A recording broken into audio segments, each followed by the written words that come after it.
இருந்தது. ஸோ நம்மளோட கெரியர் இருந்துட்டு இருந்தது. அதுக்கப்புறம் வந்து மேடைகள் அமைவதற்கு ரொம்ப கஷ்டமாக இருந்தது அந்த டைமில். ஸோ அப்போ வந்து யாராவது ஒருத்தர் வரமாட்டாங்க, அன்றைக்கி அவங்களால மீட் பண்ண முடியாது, அவங்களால பாட முடியாதுன்ற கட்டத்தில் மட்டும் தான் நம்ம பாடுறதுக்கு உண்டான வாய்ப்புகள் நமக்கு கிடைச்சது. ஸோ அன்றைக்கி ஆரம்பித்து அதுக்கப்புறம் வந்து கொஞ்சம் கொஞ்சமாக மேடைகள் எனக்கு நானே அமைச்சிக்கிட்டு அந்த ஒரு மேடைகள்லையும் பாடி, அதுக்கப்புறம் வந்து அங்கே பத்தாமல் அதுக்கப்புறம் நம்மளோட கெரியரில் வேறு ஏதாவது ஒன்று புதுசாக சாதிக்கணும் அப்படின்னு நிறைய ரியாலிட்டி ஷோஸ்லாம் வந்து நான் அட்டன் பண்ணேன். தமிழில் இருக்கக்கூடிய சேனல்களில் மெஜாரிட்டி சேனல் ரியாலிட்டி ஷோவில் நான் பாடியிருக்கேன். அதில் முதல் ரவுண்ட்லேயே வந்து வெளியே கூட அனுப்பிடுவாங்க, நீங்கள் வேண்டாம் போங்க அப்படின்னு. நிறைய தோல்விகள் கண்டிப்பாக இருக்குது வாழ்க்கையில். அந்த தோல்விகளை தாண்டி நிறைய ரியாலிட்டி ஷோவில் நம்ம முன்னாடியும் வந்திருக்கோம். அந்த ரியாலிட்டி ஷோவில் பாடியும் உள்ளே வந்திருக்கோம். ஒரு சில முக்கியமான ரியாலிட்டி ஷோவும் இருக்குது. அதுக்கப்புறம் வந்து இண்டஸ்ட்ரி நமக்கு ஒரு மேஜராக நம்மளோட ஃபோக்கஸ் என்னவாக இருந்தது அப்படின்னா ப்ளேபேக் சிங்கர் ஆகணும், நம்மளோட கெரியரில் ப்ளேபேக் சிங்கராக மாறணும் அப்படின்றது நம்மளோட ஃபோக்கஸ் இருந்தது. ஸோ ப்ளேபேக் சிங்கர் ஆகணும் அப்படின்னா அதுக்கு என்ன பண்ணணும்னா சினிமாவில் பாடணும் இல்லையா? அதுக்கான வாய்ப்புகளை தேடி அலைய ஆரம்பித்தோம். அந்த இடத்துல நிறைய பேரை நான் சந்திக்க முற்பட்ட டைம் அது. நிறைய பேரை போய் மீட் பண்ணினோம், டைரெக்டாக மீட் பண்ணினோம். நிறைய பேர் வந்து இன்னைக்கு பாடுவோம், நாளைக்கு பாடுவோம், நாளன்னைக்கு பாடுவோம் அப்படின்ற மாதிரி போயிட்டு இருந்தது. அதுக்கப்புறம் ஒரு சில வாய்ப்புகளும் அமைஞ்சது. அரௌண்ட் ஒரு 35 படம் வந்து நான் தமிழ், தெலுங்கு, மலையாளம், கன்னடம் 4 லாங்குவேஜ்லேயும் பாடியிருக்கேன். பாடல்கள் பாடியிருக்கேன். அதுக்கப்புறம் வந்து ஒரு சில விஷயங்கள் நமக்கு நடக்கும், ஆனால் கடைசியில் நடக்கலை அப்படின்னும் போது நமக்கு ஒரு வருத்தம் வரும் இல்லையா? அந்த வருத்தத்தில் உருவானது தான் அந்த கம்போசிங். ஸோ நமக்கான வாய்ப்புகளை நம்மளே தேடிக்கலாம். நம்ம பாடணும், நம்ம பாடுறதுக்கு நம்ம என்ன பண்ணணும் அப்படின்னா நம்மளே வந்து கம்போஸ் பண்ணால் நம்ம பாட முடியும் இல்லையா? அந்த மாதிரி ஒரு விஷயத்துக்காக தான் அந்த கம்போசிங் அப்படிங்கிற ஆஸ்பெக்ட் வந்து லைஃப்குள்ளே வந்தது. ஸோ நிறைய இப்போ புதுசாக எக்ஸ்ப்ளோர் பண்ண ஆரம்பித்தேன். நிறைய பேரை போய் மீட் பண்ணி அவங்ககிட்ட இந்த தெரிஞ்சுக்கிட்டு, ஒரு சிலர் கேட்டாலும் நமக்கு சொல்ல மாட்டாங்க இல்லையா? உங்களுக்கு இதெல்லாம் சொல்லித்தர முடியாது அப்படின்னு. அவங்க பக்கத்துலலாம் போய் உட்காந்து பார்த்து என்ன பண்ணுறாங்க, ஏது பண்ணுறாங்க அப்படின்னு நம்மளா தெரிஞ்சுக்கிட்டு அந்த மாதிரி உருவான விஷயம் தான் வந்து மியூசிக் டைரக்ஷன். ஸோ இன்றைக்கி வந்து இப்போது அட் ப்ரெசன்ட் இங்கே நான் உட்காந்துருக்கிறது என்னோடய படத்தோட ரிலீஸ்க்காக வேண்டி தான். 12th அன்றைக்கி December 12 என்னோடய படம் ரிலீஸ் ஆகுது, மகாசேனா. இந்த படத்தில் வந்து நான் மியூசிக் கம்போசராக வந்து ஒர்க் பண்ணியிருக்கேன். இந்த இடத்துக்கு வர்றதுக்கு அப்படின்றது நம்மளோட ஃபேமிலி பார்த்திங்கன்னா என்னோடய பேரண்ட் வந்து சிங்கிள் பேரண்ட், எனக்கு அம்மா மட்டும் தான் எனக்கு. ஸோ நானும் என் தம்பி, என்னோடய அம்மா, தாத்தா, பாட்டி அப்படின்னு 6 பேர் சேர்ந்த குடும்பம் நாங்கள் இருந்தது ஒரு குடிசை மாற்று பகுதியில், குடிசை மாற்று வாரியம் பகுதியில் தான் நாங்கள் இருந்தோம். எங்களோட வாழ்வாதாரம் அவ்வளோதான் இருந்தது. அம்மா வேலைக்கு போனால் மட்டும்தான் அடுத்த வேலை சாப்பாடு குடும்பத்துக்கு அப்படின்ற ஒரு கட்டம் தான் எங்களோட கட்டம். ஏன்னா அன்னைக்கு காலகட்டங்களில் எங்களுக்கு யாரும் உதவும் இல்லை. எங்களை வந்து சொந்தக்காரங்களே சொல்கிறேன், ரிலேட்டிவ் சொல்கிறேன், நிறைய பேர் ஒதுக்கவும் செஞ்சாங்க. நீங்கள் தான் எங்கள் கூட இருக்க வேண்டாம் அப்படி மாதிரிலாம் பண்ணாங்க. ஸோ அப்படியே நாங்கள் ஒதுக்கப்பட்டு எங்களோட வாழ்வாதாரத்தை நாங்களே தான் உயர்த்திக்கணும் அப்படிங்கிற கட்டத்தில் அம்மா மட்டும்தான் தனியாக வேலை செஞ்சுட்டு இருந்தாங்க. அம்மாவோட சேலரியில் மட்டும்தான் நாங்கள்லாம் வாழ்ந்துட்டு இருந்தோம். நான் படித்தது, என் தம்பி படித்தது எல்லாமே வந்து அம்மா ரொம்ப கஷ்டப்பட்டு இந்த கடன் வாங்கி, அந்த கடன் வாங்கி, அந்த லோன் அடைக்க, இந்த லோன் அடைக்க, இப்படியே தான் எங்களோட வாழ்க்கை இருந்தது. அதாவது ஒரு அடுத்த வேலை சாப்பாடு கூட வழியில் ஒரு கீழ்த்தட்டு மக்கள்னு ஒரு விஷயம் சொல்லுவோம் இல்லையா? அந்த மாதிரி கீழ்த்தட்டு மக்கள் வர்க்கத்தை சேர்ந்தவங்க தான் எங்களோட குடும்பமும். ஸோ அப்படி இருக்கும்பொழுது ஒரு நாள் வந்து நான் கஷ்டப்பட்டு அம்மா படிக்க வச்சுட்டாங்க, படித்து முடிச்சாச்சு. வேலைக்கு போய் அப்புறம் நம்ம பையன் வந்து நம்மளை காப்பாற்றுவான், நம்ம பையன் வந்து நம்மளை தளர்த்துக்குவோம் அப்படின்னு ஒரு கட்டம் இருக்கும் இல்லையா?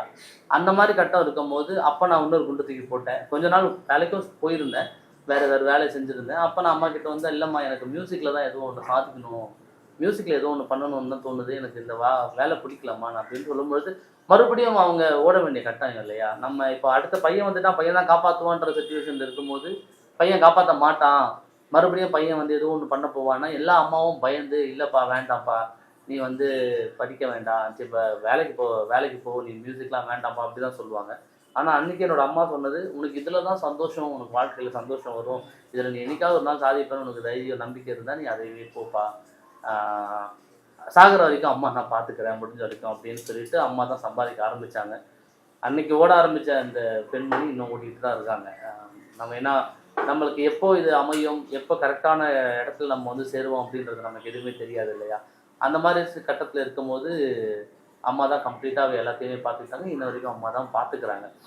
அம்மாவுக்கு அப்புறம் வந்து பார்த்தீங்கன்னா என் தம்பி ஏதாவது ஒரு நல்ல ஒரு குடும்பம் இருந்தால் மட்டும்தான் வந்து ஒரு விஷயத்தை சாதிக்க முடியும் அப்படின்னு ஒரு ஒத்துழைப்பு இருக்கணும் இல்லையா? குடும்பத்தோட ஒத்துழைப்பு. அந்த மாதிரி வந்து அம்மாவுக்கு அப்புறம் வந்து எனக்கு தம்பி இளையவன், 6 வயசு சின்னவன் என்னோட.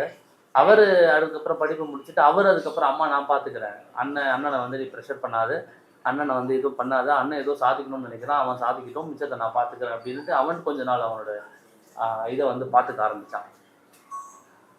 ஸோ அவனோட கட்டமும் அவனும் வந்து இதுக்கு வந்து பெரிய கான்ட்ரிபியூட் பண்ணியிருக்கான். அதை தாண்டி வந்து என்னோடய ஒய்ஃப், என் ஒய்ஃப் இல்லாமல் இன்னைக்கு அவங்க தான் வந்து கம்ப்ளீட்டாக ஃபேமிலியை ரன் பண்ணிட்டு இருக்காங்க. ஏன்னா நம்ம இப்போ இதை பொறுத்த வரைக்கும் வந்து நம்ம எப்போ சம்பாதிப்போம் எப்படி சம்பாதிப்போன்ற அஷூரன்ஸ் நமக்கு கிடையாது. நம்ம இன்னைக்கு திடீர்னு நல்லா சம்பாதிப்போம், அடுத்த நாள் சம்பாதிக்க மாட்டோம், அதுக்கப்புறம் ஒன்றுமே இருக்காது. ஸோ இப்போ குடும்பத்தை மாதம் குடும்பத்தை ரன் பண்ணுறதுக்குன்னு ஒரு விஷயம் வேணும் இல்லையா? அந்த மாதிரி விஷயம் எல்லாம் நம்ம கண்டிப்பாக குடும்பத்தை பார்க்க முடியாது. நம்மளோட வருமானத்தை நம்பி எதையுமே குடும்பத்துக்காக முயற்சி பண்ணி பண்ணவும் முடியாது. ஸோ அப்படி இருக்கும்போது நமக்கு பக்கத்தில் இருக்க ஒரு சப்போர்ட்னு ஒன்று இருக்கு இல்லையா? அந்த சப்போர்ட் ரொம்ப ரொம்ப இம்பார்ட்டன்ட். அது இன்னைக்கு என்னோட ஒய்ஃப் அவங்க வந்து அதை வந்து கம்ப்ளீட்டாக பண்ணிக்கிறாங்க.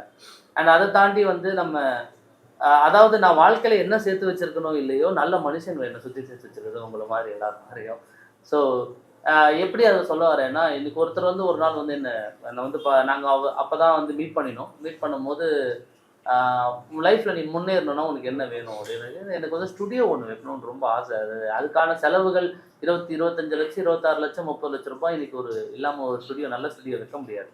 ஸோ அந்த மாதிரி இருக்கும்போது நல்ல ஒரு ஸ்டுடியோ வந்து கன்ஸ்ட்ரக்ட் பண்ணணும் வைக்கணும்னு ஒரு ஆசை இருந்தப்போ அவர் என்கிட்ட கேட்டார், உனக்கு என்ன வேணும்னு. நம்ம ஸ்டுடியோ வைக்கணும்னு ஆசைப்படுறேன். அப்போ ஸ்டுடியோ வைக்கணும்னா அதுக்கு என்ன செலவாகணும், இவ்வளோ செலவாகும், இதெல்லாம் பண்ண வேண்டி இருக்கும் அப்படின்னு.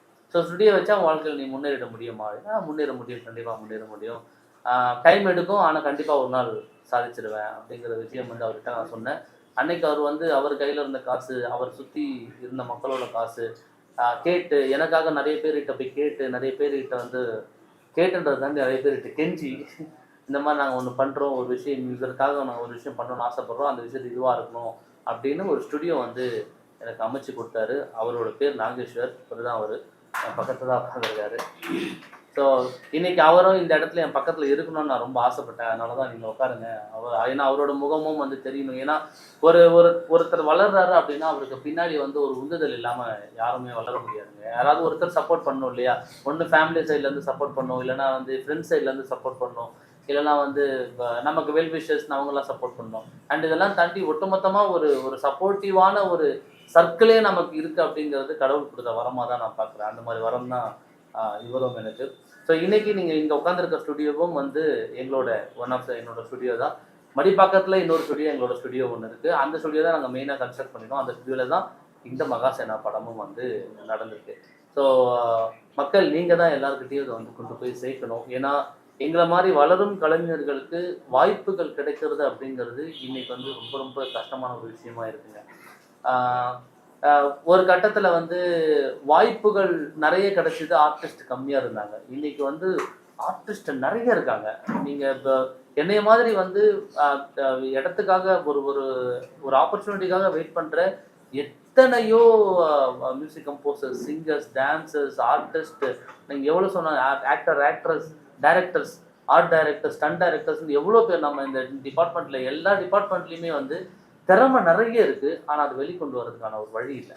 ஸோ அந்த வழி எப்போ வரும் அப்படின்னா அது நமக்கு தெரியலை, நம்ம கெஸ் பண்ணவும் முடியல. ஏன்னா இப்போ ஒரு கம்பெனியில், கார்பரேட் கம்பெனியில் வேலை செய்கிறோம் அப்படின்னா அடுத்த ஒரு 5 வருஷத்தில் நான் வந்து ஒரு பொசிஷனுக்கு போயிடுவேன் அப்படின்னு நம்மளால் ஒரு நம்பகத்தன்மையாக ஒரு விஷயம் சொல்ல முடியும்.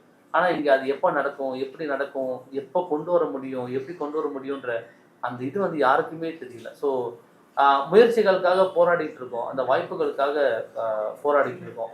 வாய்ப்புகள் கிடைச்சதுன்னா மட்டும்தான் எங்களோட திறமைகளையும் வந்து வெளியே கொண்டு வந்து காட்ட முடியும். ஸோ நீங்கள் எல்லாரும் தான் அந்த திறமையை, அந்த வாய்ப்புகளை எங்களுக்கு உருவாக்கி கொடுக்கணும். மக்கள் வந்து 12ஆம் தேதி டிசம்பர் வந்து படத்தை பார்க்கணும். இந்த படத்தை ஃபஸ்ட்டு சொல்லணும் அப்படின்னா, மகாசேனா எப்படி அமைஞ்சது அப்படின்னா, இதுக்கு முன்னாடி வந்து ராக்கதன்னு ஒரு படத்தில் நான் பாடியிருந்தேன். அந்த படத்தில் 4 பாட்டு. அந்த பாட்டு நம்ம ரியாஸ் கான் சார், அந்த வம்சி கிருஷ்ணன், நிறைய லீட் கேஸ்டிங் அந்த படத்தில் இருக்காங்க. அவங்க தான் வந்து அவங்களோட ரெண்டாவது படம் தான் இந்த படம். ஸோ டைரக்டர் பேர் வந்து தினேஷ் கலைச்செல்வன். இந்த பேர் வந்து அடுத்த கொஞ்ச நாள்ல வந்து தமிழ் இண்டஸ்ட்ரியில் பெருசாக ஒழிக்கக்கூடிய ஒரு பேராக கண்டிப்பாக இருக்கும். ஏன் அப்படின்னா அவரோட தாட் ப்ராசஸ், அவரோட கதைக்களம் எல்லாமே அந்த மாதிரி அமைச்சிருக்காரு. அவ்வளோ திறமையான ஒரு கலைஞர். அவருக்கும் இதே நிலைமை தான், அவருக்கும் அந்த ஆரம்ப கட்ட பிரச்சனைகள் தான் எல்லாருக்கும். ஸோ அப்படி இருக்கும்பொழுது ராக்கதன் படம் வந்து முடிக்கிறாங்க. ராக்கதன் படம் முடிக்கும் பொழுது அந்த படத்தில் நான் வந்து 4 பாட்டு, அந்த பாட்டில் 3 பாட்டு நான் தான் பாடியிருக்கேன் அந்த படத்தில். அது வந்து படத்துக்கு மியூசிக் பண்ணவர் வந்து பிரவீன் குமார் அப்படின்னு, அவருக்கு அது ஃபர்ஸ்ட் படம். அதுக்கு முன்னாடி மேதகு பண்ண 2வது படம், ராக்காதன் வந்து 2வது படம் அவருக்கு. அப்போ அவர் வந்து இந்த படத்துக்கு தான் ஃபர்ஸ்ட் அவர் தான் மியூசிக் டைரக்டராக கம்மிட் ஆகியிருந்தார். 2 பாட்டோட டியூன் மட்டும் கம்போஸ் பண்ணிட்டு ஒரு தவிர்க்க முடியாத ஒரு சுச்சுவேஷனில் அவர் இறந்துட்டார். அவர் passed away, Praveen Kumar passed away. அதுக்கப்புறம் வந்து டைரக்டர் நிறைய மியூசிக் கம்போசர்ஸ் கிட்ட போயிருக்காங்க. ஏன்னா 2 பாட்டுக்கு இது பண்ணியாச்சு, டியூன் கம்போஸ் பண்ணியாச்சு, ரஃப் டியூன் கம்போஸ் பண்ணியாச்சு, அதை வச்சு ஷூட்டும் முடிச்சாச்சு. இப்போ ஃபர்தராக அந்த மியூசிக்கில் ஒர்க் பண்ணியே ஆகணும் அண்ட் கம்ப்ளீட் பிஜிஎம் ஃபுல்லாகவே ஒர்க் பண்ணணும் அப்படிங்கிற ஒரு கட்டம் இருக்கும்போது நிறைய இடத்துல தேடி இருக்காரு. யாரும் வந்து அப்கமிங் மியூசிக் கம்போசர் பண்ணதுன்னா நான் எடுத்துக்க மாட்டேன் அப்படின்னு சொல்லி நிறைய இருந்திருக்கு. அண்ட் அதை தாண்டி வந்து அவர் ரொம்ப நாள் இதுக்கே வெயிட் பண்ணியிருக்காரு. நிறைய ப்ராப்ளமும் ஆயிருக்கு இந்த ஃபினான்ஷியலி அவருக்கு. ஏன்னா அஃப்கோர்ஸ் படம் முடிக்கணும் இல்லையா, சீக்கிரமாக முடிச்சாகணும், அந்த கட்டமும் இருந்திருக்கு. அப்போ ஒரு நாள் வந்து அவருடைய எண்ணத்தில் வந்து பிரவீன் வந்து என் பேரை சொன்னதாகவும் அவர் அதை வச்சு தான் என்கிட்ட வந்ததாகவும் வந்து அவர் என்கிட்ட சொன்னார். ஸோ ஒரு நல்ல நண்பன் வந்து உயிரோடு இருக்கும்பொழுது அவர் இருக்கும்பொழுது என்னை நிறைய படங்களில் அவரை 4 படம் பண்ணியிருக்காரு. 4 படத்துலையுமே வந்து மேக்ஸிமம் சாங் நான் தான் பாடியிருக்கேன். ஸோ அப்படி இருக்கும்போது ஒரு பாடல்களும் சிங்கராகவும் என்னை அவர் நிறைய யூஸ் பண்ணியிருக்காரு. அவர் இப்போ இறந்ததுக்கப்புறம் என்னை மியூசிக் டைரக்டராகவும் மாற்றிட்டார். ஸோ இதுக்கு முன்னாடி ஒரு படம் பண்ணேன், அந்த படம் வந்து வெளி வரலை, வருமானம் தெரியல. ஸோ இது வந்து என்னோட official first debut movie in Tamil cinema அப்படியா தான் இந்த படம் வந்து இருக்க போகுது. நிறைய ஒர்க் பண்ணியிருக்கோம் இந்த படத்துக்காக. கம்ப்ளீட் கதையோட தளம் வந்து ரொம்ப அழகான ஒரு பிளாட், கம்ப்ளீட் பிளாட். நீங்கள் பார்ப்பீங்க, படம் பார்ப்பீங்க. எல்லாருமே அவ்வளோ உழைச்சிருக்காங்க. நம்ம விமல் சார், சிருஷ்டி மேம், அப்புறம் வந்து Mahima Gupta, Kabir Singh sir, Yogi Babu sir, John Vijay sir, இந்த மாதிரி பெரிய முக்கியமான நட்சத்திர பட்டாளங்கள் இந்த படத்தில் வந்து இருக்காங்க. நிறைய நிறைய நிறைய நிறைய ஒர்க் பண்ணியிருக்காங்க. கம்ப்ளீட் ஷூட் ஃபுல்லாக வந்து பார்த்தீங்கன்னா இந்த ஃபாரஸ்ட், டீப் ஃபாரஸ்ட்குள்ளே தான் வந்து ஷூட் பண்ணியிருக்காங்க. இந்த கூடலூர் தாண்டி அப்புறம் வயநாடு, வாகமன், இந்த மாதிரி முக்கியமான இடங்கள்ல தான் கம்ப்ளீட்டாக ஷூட் பண்ணியிருக்காங்க. எல்லாமே வந்து உங்களுக்கு வாய்ப்பு கொடுத்த ஒரு பாடம் இருந்தாருங்க. அது 2 சாங் பண்ணியிருந்தாருங்க. அந்த சாங் இருக்கா படத்துல? ஆமாங்க, அந்த பாட்டும் படத்துல மொத்தம் வந்து படத்துல 3 பாடல் இருக்குங்க. 3 பாடல் இருக்கு. 3 பாடலோட டியூனுமே வந்து பிரவீன் தான் பண்ணியிருக்காரு. ஸோ அவருக்கு நான் இப்போ நம்ம ஆடியோ லான்ச்சில் கூட நான் பண்ண விஷயம் அதுதான். நான் பாடுறதுக்கு முன்னாடி இந்த பாட்டை நான் ட்ரிபியூட் பண்ணுறேன் பிரவீனுக்கு அப்படின்னு சொல்லிட்டு. அண்ட் ஒரு ஃப்ரெஷ் மியூசிக் டைரக்டர் வரும்போது இன்னொரு மியூசிக் டைரக்டர் இருக்காரு அப்படின்னா நமக்கு அந்த வாய்ப்புகள் நம்ம பேர் பெருசாக வெளியே வராதோ அப்படின்ற பயம் இருக்கும் இல்லையா, அந்த பயம் எனக்கு இல்லை. ஏன்னா அவர் என்னோட க்ளோஸ் ஃப்ரெண்டு. அவர் இறக்கும்பொழுது நான் அவருக்கு பெருசாக எதுவும் என்னால் பண்ண முடியல. இந்த ஒரு படம் வந்து அவரோட பாடல் வச்சு நான் பண்ணும்பொழுது அவருக்கு அது பெரிய, அவர் எங்கே இருந்தாலும் அதை பார்த்து சந்தோஷப்படுவார்ன்ற ஒரு சந்தோஷம் எனக்கு இருக்குது. அதனால தான் வந்து ஃபஸ்ட்டு இப்போ நீங்கள் பேனரில் பார்த்தீங்கன்னாலும் ஃபஸ்ட்டு அவர் பேர் தான் மியூசிக்கு பிரவீன் குமார்னு போட்டிருக்கோம். பேக்ரவுண்ட் ஸ்கோர்னு போட்டு தான் என் பேர் பெற்றிருக்கோம். பாடல்களும் நான் அரேஞ்ச்மெண்ட்ஸ் ஃபுல்லாக நான் பண்ணினேன். ஆமாம், பேக்ரவுண்ட் ஸ்கோர் ஃபுல்லாக நான் பண்ணினேன். பாடல்களும் நிறைய அரேஞ்ச்மெண்ட்ஸ் நான் தான் பண்ணினேன். ஆனால் அவர் பேர் கண்டிப்பாக அவர் பேர் இருக்கணும் அப்படின்றதுனால நாங்கள் ரொம்ப கான்ஃபிடென்ட்டாக இதுவாக வச்சிருக்கோம். அந்த பாட்டோட டியூன் வந்து கம்போஸ் பண்ணது, ஆமாம், அது கம்போஸ் பண்ணது நம்ம அவர் பிரவீன் குமார் தான். அந்த பாட்டோட இனிஷியல் கம்போஸ் பண்ணியிருக்காரு. நான் சந்தோஷமா பாடலாம் சார். யார் இங்கு வாழணும், யார் இங்கு மாலனும், யார் என்று யாரிடம் யார் கேட்பது, யார் ஆசையாகினும் யார் திசையாகினும் அவன் ஆசை நெஞ்சிலே யார் ஏற்பது, யாழீஸ்வரா யாழீஸ்வரா யாவுக்குமே நீஸ்வரா, சேனாவன் சேயோனவன் சேரும் இடம் யாழி சிவன், யார் இங்கு வாழணும், யார் இங்கு மாலனும், யார் என்று யாரிடம் யார் கேட்பது. ஸோ இந்த பாட்டை வந்து பாடினவர் வந்து நம்ம வி மகாலிங்கம் அண்ணா தான் வந்து பாடியிருக்காரு இந்த பாட்டை. இதை டியூன் கம்போஸ் பண்ணது வந்து பிரவீன் வந்து கம்ப்ளீட்டாக கம்போஸ் பண்ணிருக்கேன். இதுக்கு அரேஞ்ச்மெண்ட்ஸ் ஃபுல்லாக மட்டும்தான் நான் சப்போர்ட் பண்ணிருக்கேன். இந்த பாட்டு பாடிருக்கீங்க, நான் யூடியூப்ல ப்ரொடியூஸ் பண்ணிக்கலாமா? ஒரு சின்னதா ஒரு மியூசிக் கட்ட ஆகும்போது எதுவும் பேச மாட்டீங்க, வளர்ந்த பிறகு காப்பிரைட்லாம் போட்டுறீங்க. யூஸ் பண்ணக்கூடாது சார். இது வந்து காப்பிரைட்ஸ் அப்படிங்கிறது வந்து நம்ம இப்போ ஒரு சேனலுக்கு கொடுத்துருக்கோம்ல சார், அவங்க மேஜரா டிசைட் பண்றதுதான். என்னன்னா இப்போ நீங்க பிரஸ் மீட்ல பாடிட்டீங்க, ஆமாங்க, சரிங்களா? நாங்க இதை யூஸ் பண்ணலாமா யூஸ் பண்ணக்கூடாதா? ஏன்னா நீங்க அவங்க கிட்ட வந்து மியூசிக்கை கம்போஸ் பண்ணி நாங்க வந்து போட போறது கிடையாது, வெறும் பாட்டை தான் போட போறோம். ஆமாங்க. சரி, யூஸ் பண்ணா நீங்க காப்பிரைட் போடுவீங்களா? இல்ல நான் போட மாட்டேன் சார். நான் ஏன்னா எனக்கு நீங்கெல்லாம் பாடணும், நீங்கெல்லாம் கூட சேர்ந்து பாடணுன்றது தான் அந்த மெயின் நோக்கமா இருக்கு. நான் கம்ப்ளீட்டா நான் என்னோட சைட்ல இல்ல. மேபி சேனல்ல அவங்க போடுவாங்களான்றது எனக்கு தெரியல. அவங்க கிட்ட நம்ம போடாதீங்கன்னு சொல்லிடுங்க. சரி போடாதீங்க. இப்ப சாய் பித்துக்கிற மாதிரி ஒரு ஸ்டார்ட் அப் மியூசிக் டைரக்டர் ஒரு படம் தான் பேசிக்கா ரிலீஸ் ஆயிருக்கு வச்சுக்கோங்க இன்னி வரைக்கும். ஆனா அவருக்கு அடுத்தடுத்த படங்கள் வந்து அவ்வளவு படங்கள் இருக்கு. அது நீங்க எப்படி பாக்குறீங்க? பாசிட்டிவா பாக்குறீங்களா நெகட்டிவா பாக்குறீங்களா? இல்ல சார், அந்த விஷயத்த நீங்க பாத்தீங்கன்னா இப்போ சாய் அபியங்கர் மாதிரியான பீப்புள் வந்து அவங்க டேலண்ட் இல்லாமலாம் யாரும் வர முடியாது சார். இப்போ நம்ம என்ன சொல்றோம், அவங்க பேரண்ட்ஸ் சைட்ல சப்போர்ட் இருக்கு, ஃபேமிலி சைட்ல சப்போர்ட் இருக்கு, இண்டஸ்ட்ரியில் ஆல்ரெடி எல்லாம் தெரியும் அப்படின்னு நீங்க சொன்னாலுமே வந்து அவருமே வந்து அடிஷனல் மியூசிக் டைரக்டரா அடிஷனல் கம்போசரா எல்லாருக்கே ஒர்க் பண்ணியிருக்காரு. நம்ம ஹாரிஸ் சார்ல இருந்து ஏஆர்ஆர் சார்ல இருந்து எல்லாருக்கிட்டையுமே அவர் ஒர்க் பண்ணியிருக்காரு. அப்படி இருந்துதான் அவர் இந்த இடத்துக்கு வந்திருக்காரு. ஸோ அவருக்கு டேலண்ட் இல்லாம இல்லை, மேபி அவருக்கு உண்டான வாய்ப்புகள் அவருக்கு கைகளில் ஈஸியா கிடைக்கிற மாதிரி இருந்திருக்கலாம், அவ்வளவுதானே தவிர்த்து டேலண்ட் இல்லைன்னா அந்த இடத்துல கண்டிப்பா நிற்க முடியாது. அந்த விதத்துல எனக்கு அது சந்தோஷமாவும் இருக்கு, நமக்கும் அது ஒரு நாள் அமையும். நமக்கு அமையாம இருக்க போறது இல்லை. ஏன்னா நம்ம மியூசிக்கு உண்மையா இருக்கும், நம்மளோட தொழிலுக்கு உண்மையா இருக்கும். அதுக்கு உண்மையா நம்ம என்ன பண்ணணும்னு பாக்குறோம். நீங்க ரொம்ப அம்மாவுக்கு உண்மையா இருந்தீங்க. அம்மா சாங் எதிர்பார்க்கலாமா இந்த படத்துல இருக்கா? இந்த படத்துல வந்து ஒரு பொண்ணு சாங் இருக்கு சார். அம்மா சாங் இந்த படத்துல கிடையாது. இந்த படத்துல வந்து ஒரு பொண்ணு அப்படின்ற ஒரு அம்மா சிங்கிள் பேரண்டா இருந்து வளர்த்தாங்க. அந்த விஷயம் நிறைய பேசுனீங்க. அந்த மாதிரி சகோதரரை பத்தி சொன்னீங்க. ஆமா, பல சென்டிமெண்ட் சாங்லாம் ரொம்ப குறைஞ்சிருச்சு. இல்ல அடுத்த படத்துல நாங்க பிளான் பண்ணிட்டு இருக்கோம். ஒரு அம்மா சாங் ஒண்ணு இருக்கு அடுத்த படத்துல, அது சீக்கிரமா வரும். இது உங்களுக்கு சம்பந்தமான ஒரு கேள்விதான். சொல்லுங்க. உங்க படம் சம்பந்தப்பட்டது இல்ல. சரி, இந்த சின்மை ஒரு போராட்டம் பண்ணிட்டு இருக்காங்களே, அது நியாயமா? அது அந்த அம்மா ரொம்ப நியாய தர்மம்லாம் ட்விட்டர்ல மட்டும் பேசுவாங்க. ஆனா பண்ணிட்டு இருக்கிறது ஒரு மியூசிக் டைரக்டர், அதாவது ஜிப்ரான் மாதிரி ஒரு மியூசிக் டைரக்டர் கம்போஸ் பண்ண பிறகு யாரோ சிலர் கருத்து தெரிவிச்சாங்கன்னு நீ ஜாதி படங்கள் எல்லா சைட்லயும் எடுக்கிறாங்க, எப்பயிலேருந்தே வந்துட்டு இருக்கு. ஆனா இந்த கொள்கை கோட்பாடுல எனக்கு உடன்பாடு கிடையாது, பாடி முடிச்சு காசை வாங்கிட்டு சொன்னா அவர் திருப்பி வேற ஆளை போட்டு எடுக்கிறேங்கிறாரு மோகன்ஜி. அப்படி எடுக்கிறப்ப அவருக்கு செலவாகும்ல, அந்த சின்மையை ஏத்துக்கணுமா இல்லையா? நீங்க சொல்லுங்க, நியாயமா? இதுக்கு என்ன ஒரு, ஏன்னா நீங்க ஒரு அப்கமிங் மியூசிக் டைரக்டர்ங்கிறப்போ நாளைக்கு நீங்களும் இந்த மாதிரி பிரச்சனையை ஃபேஸ் பண்ண வேண்டியிருக்கும். உண்மைதான்.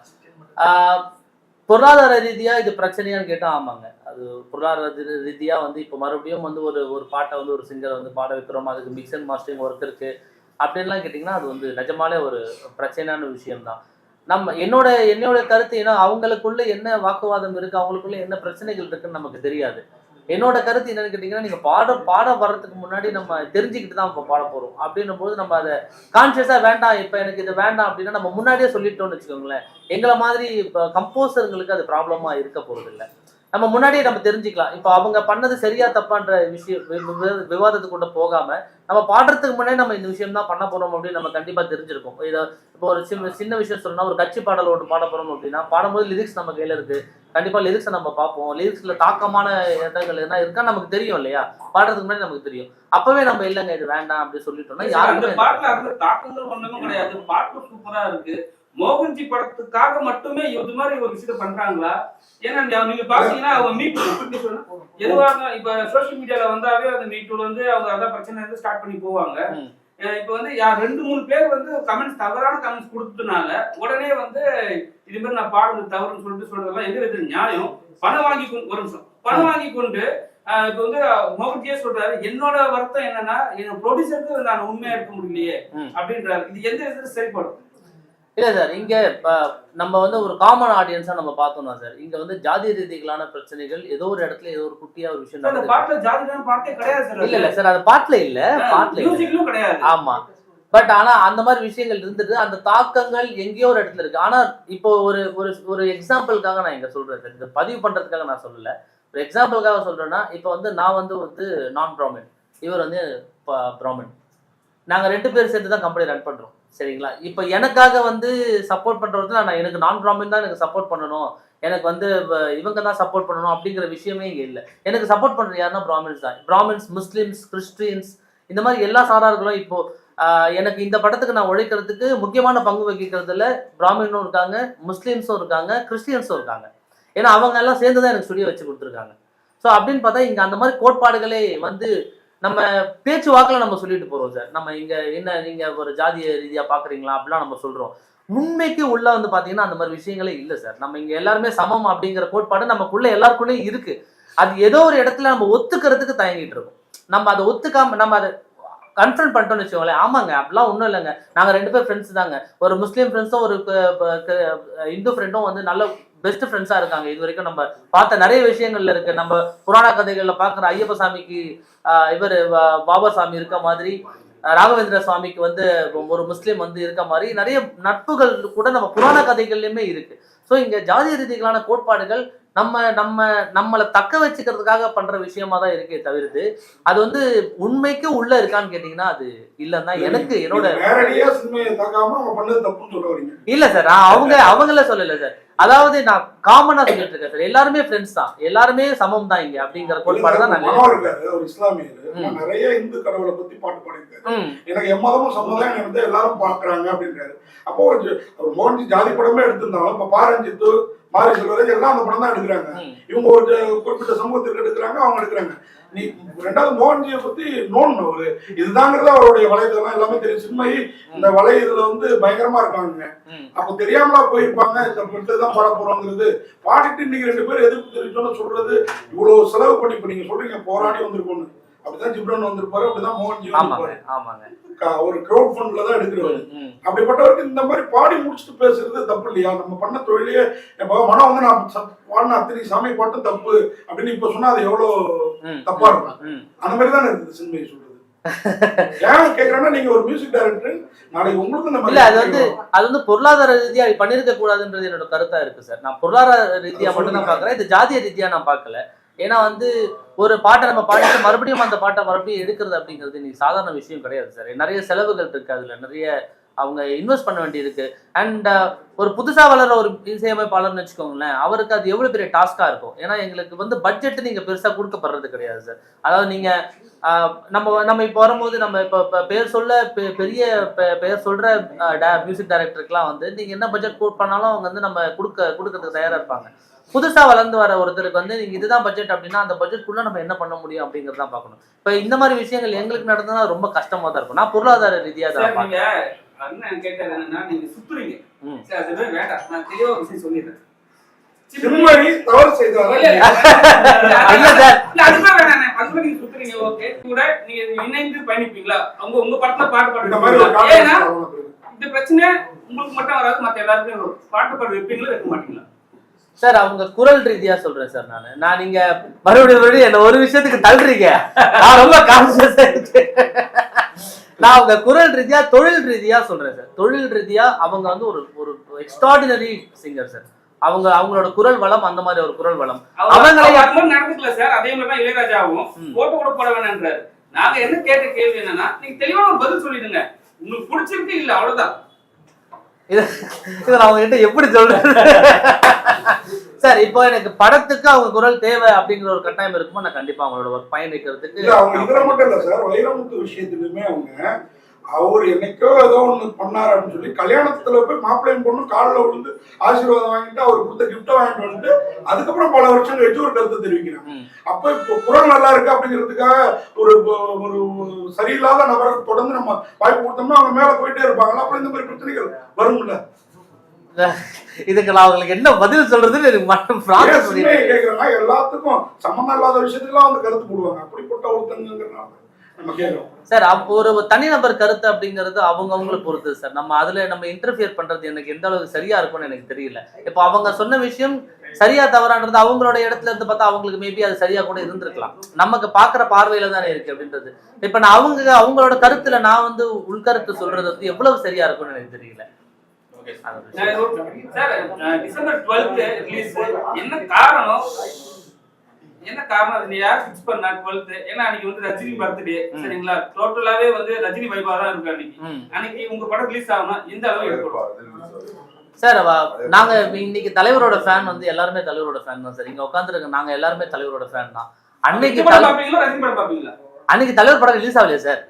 படையப்பா ரிலீஸ் ஆகும் sir. Padayappa re release sir. என்னோட படம் ஃபர்ஸ்ட் ரிலீஸ் சார். இது ஒரு மகாசனா, இது ஒரு மகாசனா, அவ்வளவுதான் சார்.